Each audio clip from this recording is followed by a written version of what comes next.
Tamannaah, welcome to my channel. And हम लोग NCERT का हाइट्स एंड डिस्टेंस कर रहे हैं, जिसके सिर्फ और सिर्फ लास्ट के 3 क्वेश्चंस बचे हैं जो आज हम फटाफट से कर लेंगे। ठीक है, तो चलो चलते हैं लास्ट थर्ड क्वेश्चन पर, विच इज क्वेश्चन नंबर 14। बच्चों ये जो 3 क्वेश्चंस हैं, इन तीनों में से एक क्वेश्चन आने के 99% चांसेस हैं। ध्यान से देखिए 14th question. A 1.2 meter tall girl spots a balloon moving with the wind in a horizontal line at a height of 82 meter from the ground। बच्चों पहले ये सुनो, जब एंगल ऑफ एलिवेशन होता है तो मैं नीचे होती हूँ और मैं ऊपर किसी चीज को देख रही होती हूँ। नीचे का मतलब कि मैं ग्राउंड पे खड़ी हूँ। हम हमेशा ये अज्यूम करते हैं, मतलब हम अपनी हाइट को कंसिडर नहीं करते क्योंकि हमें कभी दे ही नहीं रखी होती क्वेश्चन में। हम हमेशा ये अज्यूम करते हैं कि ये ग्राउंड है, मैं ये खड़ी हूँ और ये एक टावर है, और टावर की ये टॉप है और मैं यहाँ से खड़ी हुई टॉप को देख रही हूँ और ये एंगल ऑफ एलिवेशन है। हमेशा ऐसे चलता है क्वेश्चन, राइट? लेकिन इन दिस पर्टिकुलर क्वेश्चन जो हमारी हाइट है वो भी गिवन है, like a 1.2 metre tall girl, यानी ये 1.2 मीटर टॉल है, गर्ल है। ये क्या है? ये गर्ल है। a 1.2 metre tall girl spots a balloon, उसने एक बलून को देखा जो कि विंड से उड़ता जा रहा है। ऑब्वियसली स्काई में वो एक जगह स्टिल नहीं है, वो उड़ रहा है। कैसे उड़ रहा है? By wind in a horizontal line, एक हॉरिजॉन्टल लाइन में उड़ रहा है। उन्होंने ये मेंशन किया है, लाइक वो ऐसे ऊपर की तरफ नहीं जा रहा है, हाइट उसकी बढ़ नहीं रही है ग्राउंड से, एक कांस्टेंट हाइट पर एक हॉरिजॉन्टल लाइन पर वो फ्लाई कर रहा है। ठीक है, कि मतलब उसकी आईज, ऑब्जर्वर की, उस गर्ल की आईज कहां पर है? यहाँ पर है। यहाँ आईज से वो एक बलून को स्पॉट करा उसने। यहाँ पर एक बलून है जो कि वो बलून 88.2 मीटर ग्राउंड से हाइट है उसकी, उस बलून की। ठीक है, ये यानी ये हाइट बलून की है ग्राउंड से। ये मेरा ग्राउंड हो गया। लेकिन बलून जो है वो स्टिल नहीं है एयर में, बलून भी उड़ रहा है in a horizontal line. Horizontal line मतलब ऐसे ऐसे ऐसे उड़ रहा है। ठीक है, तो यहाँ पर भी उसकी हाइट जो है 88.2 ही है, उसकी हाइट कांस्टेंट है। आगे वो क्या बोलते हैं? Angle of elevation of the balloon from the eyes of the girl at any instant is 60 degree.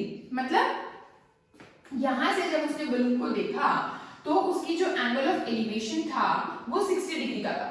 ठीक है, after some time the angle of elevation reduces to 30 degree. थोड़ी देर बाद एंगल ऑफ एलिवेशन रिड्यूस हो गया, कितना? 30 degree पे। तो इसका मतलब बलून यहां से यहां जब आया तो जब उसने देखा बलून अपनी आईज से, तो जो एंगल ऑफ एलिवेशन हुआ वो कितना हो गया? 30 डिग्री हो गया, लाइक दिस।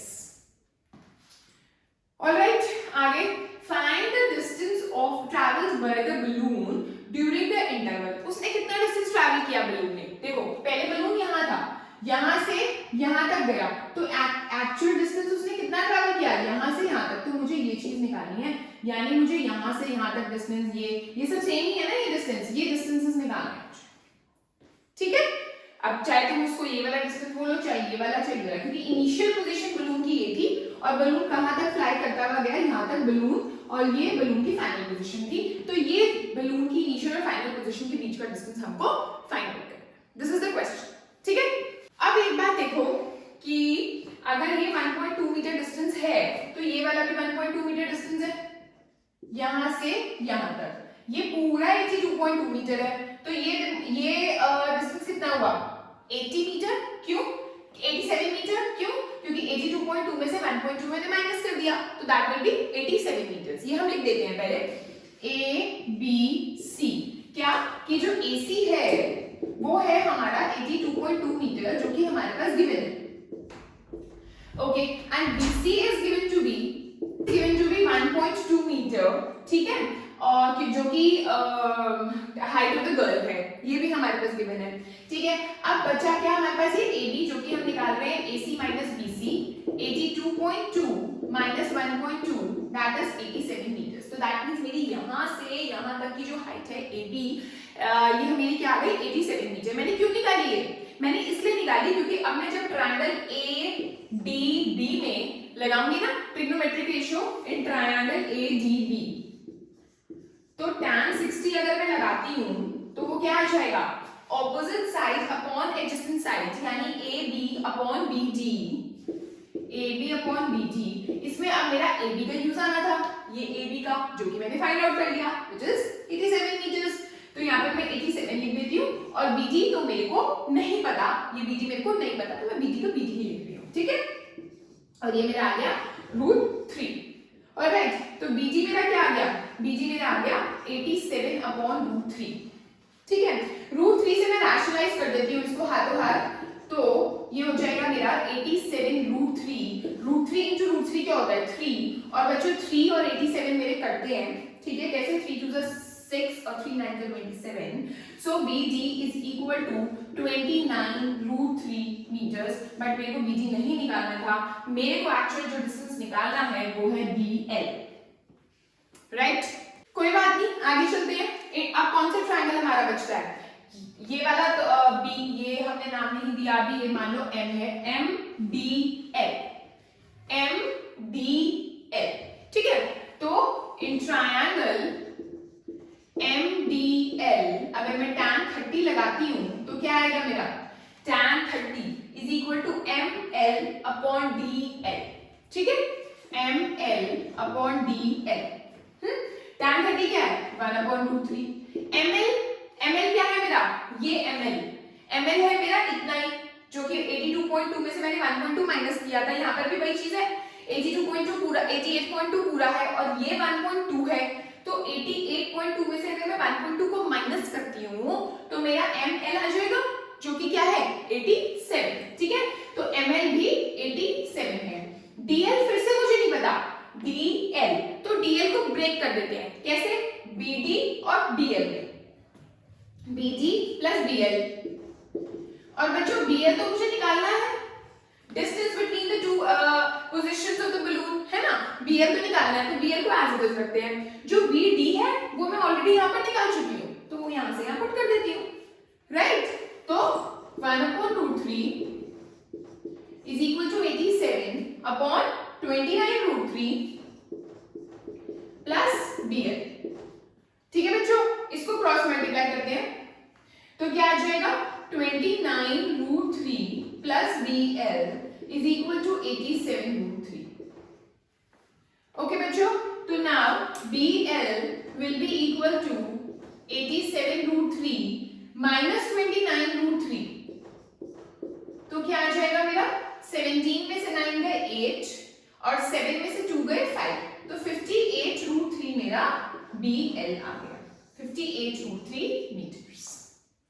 ओके बच्चों, सो BL यानी दिस मच, यानी AM और BL इक्वल है, तो AM आ गया मेरा, यही निकालना था। क्या था कि find the distance travelled by the balloon during the interval. During the interval मतलब कि यहां से बलून स्पॉट किया गया था सबसे पहले, ठीक है, और फिर उसने दूसरी पोजीशन यहां पर स्पॉट किया था, तो इन दो पोजीशंस के बीच में बलून ने एक्चुअल कितना डिस्टेंस ट्रैवल किया। ऑलराइट बच्चों, चलते हैं नेक्स्ट क्वेश्चन पर। बहुत ही अच्छा क्वेश्चन है और चांसेस है इस क्वेश्चन के कि आपके एग्जाम में आए, ठीक है। चलो, straight highway leads to the foot of the tower, leads to the foot of the tower मतलब कि ये अगर मेरा टावर है, ये उसका फुट है टावर का, ये मेरा टावर है, तो एक स्ट्रेट हाईवे है जो कि कहां पर जा रहा है, टावर की तरफ, ठीक है। स्ट्रेट लाइन बनाती हूं मैं एक बार, स्ट्रेट हाईवे है जो टावर की तरफ लीड कर रहा है, टावर की तरफ जा रहा है। A man standing at the top of the tower, man कहां पर है, ग्राउंड पे नहीं है यहाँ पर, man कहां पर है, टॉप ऑफ द टावर पर, ठीक है, और वहां से वो ऑब्जर्व कर रहा है एक car eight an angle of depression of 30 degree. आगे बढ़ते हैं, which is approaching the foot of the tower with a uniform speed. 6 seconds later, the angle of depression of car is found to be 60 degree. देखो, वहां पर वो खड़ा हुआ है observer top of the tower पर, वहां से वो एक कार को देख रहा है, और जब उसने कार को देखा उसका एंगल ऑफ डिप्रेशन क्या हुआ, 30 डिग्री। ये देखो, उसने यहां से एक कार को देखा, तो कार का जो एंगल ऑफ डिप्रेशन था वो क्या था, 30 डिग्री, ये रहा 30 डिग्री।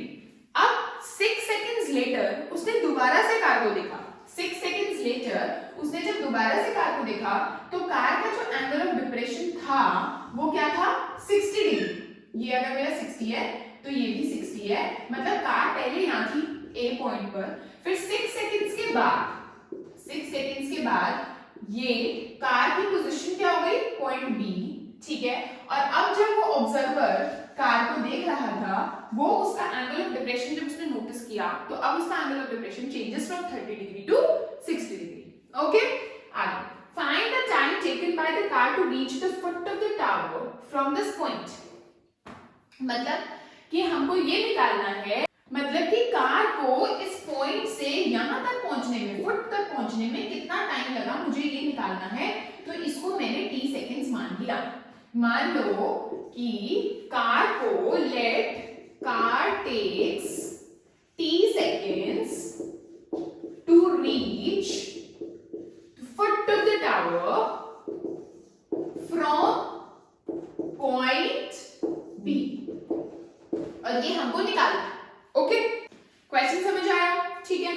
अच्छा, अब मेरी बात सुनो, जब हम tan 30 tan 60 लगाते हैं बच्चों, ठीक है, तो क्या होता है, जैसे tan 60 अगर मैंने लगाया तो मेरा होगा DC अपॉन BC, है ना। फिर मैं DC की मेजरमेंट लिखती हूँ DC की जगह, BC की मेजरमेंट लिखती हूँ BC की जगह, है ना। तो लेकिन ये तो सेकेंड्स हैं, ये मेजरमेंट्स नहीं है। ये क्या है, क्या है, ये लेंथ्स नहीं है, ये क्या है, ये तो टाइम है। तो हम उसमें टाइम नहीं रख सकते कि tan 30 is equal to this upon this और उसकी जगह में टाइम की वैल्यू रख दूं, नो, है ना। तो इसलिए इसको हमें डिस्टेंस में कन्वर्ट करना पड़ेगा। और डिस्टेंस क्या होता है बच्चों, डिस्टेंस का फॉर्मूला क्या होता है, स्पीड इनटू टाइम, ठीक है। अगर मैं डिस्टेंस कंसीडर करूं, हमें टावर की हाइट भी नहीं दे रखी तो वो मैंने h मान ली, ठीक है। अगर मैं डिस्टेंस कंसीडर करूं BC, अगर मैंने डिस्टेंस कंसीडर किया BC, तो BC की जो स्पीड, हमें स्पीड भी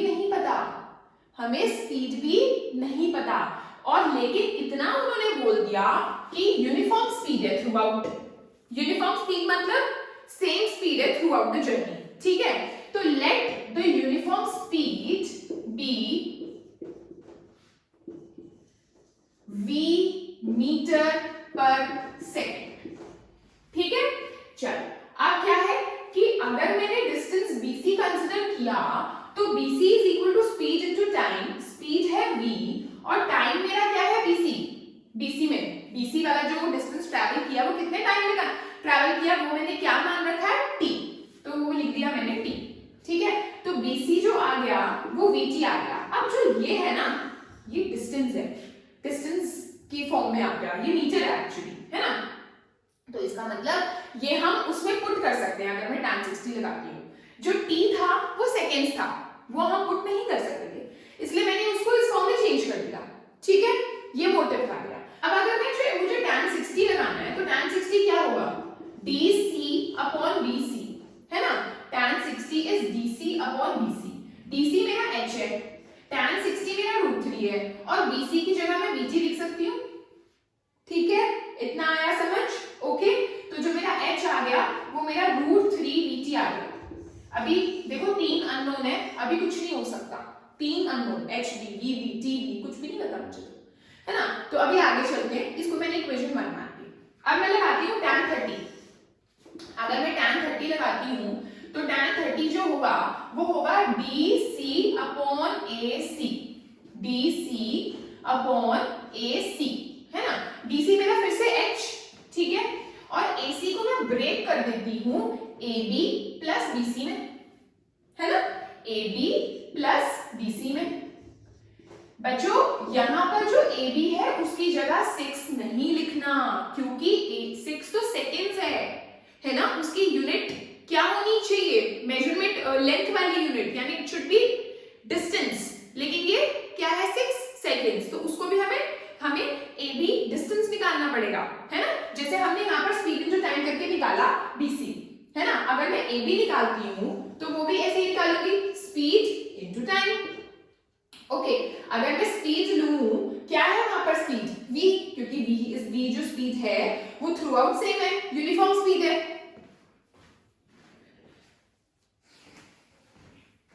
और AB जो AB में टाइम कितना था, यहां से यहां तक जब कार पहुंची पहुंची, कितने टाइम में पहुंची थी? 6 सेकंड्स में पहुंची थी। वहां का तो मुझे टाइम पता ही नहीं था, मुझे निकालना था, इसलिए मैंने टी माना। लेकिन यहां से यहां तक कार को पहुंचने में कितना टाइम लगा, ये क्वेश्चन में दे रखा था, which is given to be 6 seconds, है ना? तो वो यहाँ पर मैं 6 लिख सकती हूँ, तो आ जाएगा मेरा 6v ये। ऑलराइट, तो ये जो 6v है वो मैं ab की जगह यहाँ पर पुट कर सकती हूँ। ऑलराइट, तो मेरा आ गया h, देखो h भी आया हुआ है √3vt, तो यहाँ पर √3vt लिख देती हूँ मैं h की जगह, और ab की जगह क्या लिख देती हूँ 6v।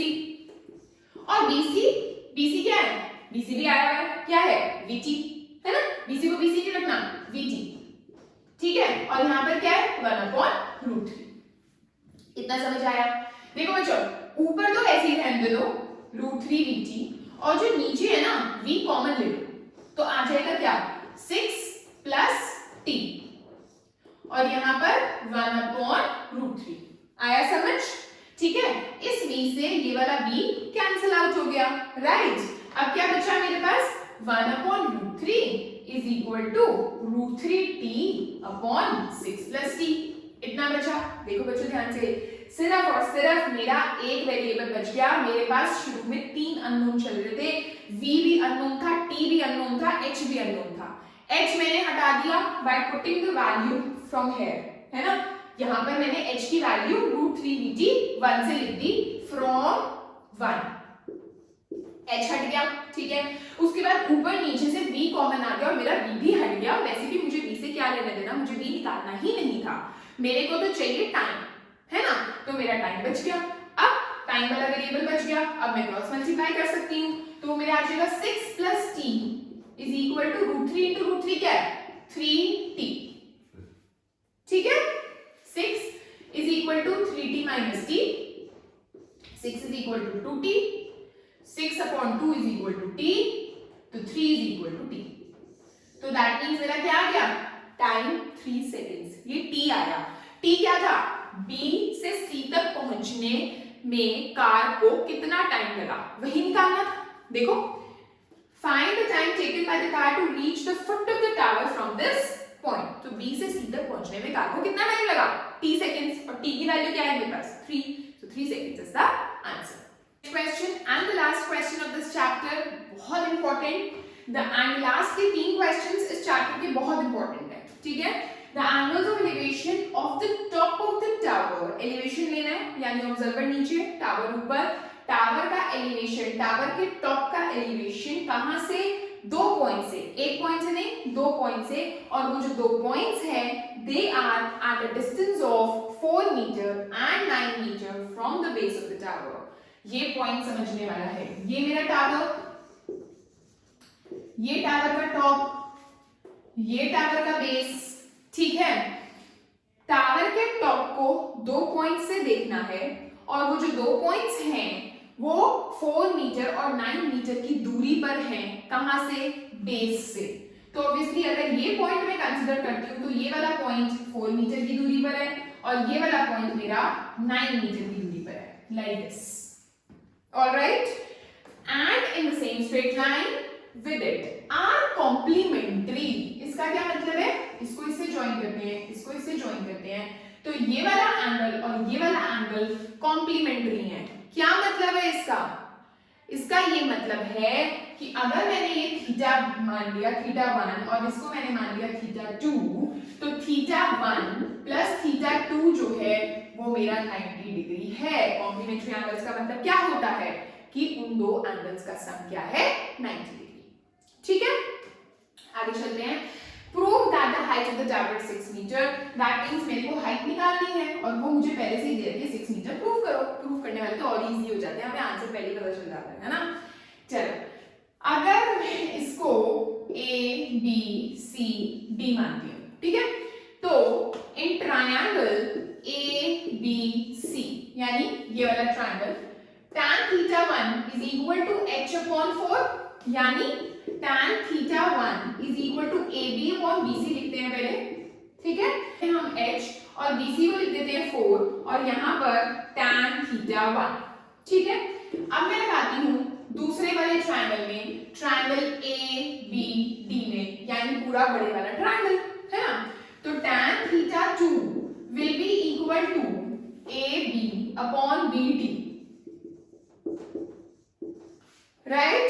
AB क्या है फिर से H, जो कि मेरे को निकालना है, और BD मेरे को पता है which is 9, ये लिख दिया। अब क्या करेंगे हम, θ2 जो है उसकी जगह मैं क्या लिखती हूँ 90 डिग्री माइनस θ1, यहां से θ1 प्लस θ2 अगर 90 डिग्री है तो θ2 क्या हो जाएगा, अगर मैं θ1 को उधर लेके जाऊंगी तो θ2 हो जाएगा 90 माइनस θ1, जो कि मैं यहाँ पर 90 माइनस θ1 लिख देती हूँ, ठीक है, ट्रिग्नोमेट्री। अब tan 90 माइनस थीटा क्या होता है, cot theta, tan and cot are complementary complementary ratios, तो tan 90 माइनस θ1 को हम लिख देते हैं cot θ1 which is h upon 9. This is my second equation, this is my first equation. All right, यहाँ तक समझ आया। उसके बाद मैं लिखती हूँ multiplying equation 1 by equation 2, ठीक है। यहाँ पर आ गया tan θ1 multiplied by cot θ1 is equal to h upon 4 into h upon 9, ठीक है। यहाँ क्या आ गया h square upon 36, h into h is h square, 4 into 9 is 36, ठीक है। tan θ1 को tan θ1 ही रखा मैंने और cot θ1 को लिख दिया 1 upon tan θ1, क्योंकि cot और tan रेसिप्रोकल होते हैं ना, cot is 1 upon tan, tan is 1 upon cot, है ना। तो tan θ1 और tan θ1 मेरा कैंसिल आउट हो गया, तो इधर क्या बच गया, सिर्फ और सिर्फ 1। तो h square upon 36 is equal to 1, ठीक है। क्या आ गया, h square is equal to 36, h is equal to plus minus root 36, ऐसे करते हैं ना, ठीक है। तो h is equal to plus minus 6, लेकिन ऑब्वियसली हाइट तो हमारी नेगेटिव हो ही नहीं सकती, है ना, तो नेगेटिव वाला आंसर हम इग्नोर कर देंगे, it can not be negative, so h is equal to 6 meters answer. यही का लाना था ना हमको, height of the tablet is 6 meters। Alright, so this was all about the chapter Heights and distances. आज हमारा चैप्टर कंप्लीट हो गया, ठीक है। एंड बच्चों प्लीज सब्सक्राइब करो जिसने अभी तक सब्सक्राइब नहीं किया है, एंड प्लीज लाइक बटन पे भी प्रेस कर दो, ठीक है। चलो मिलते हैं with some new videos, okay, thank you so much, bye bye.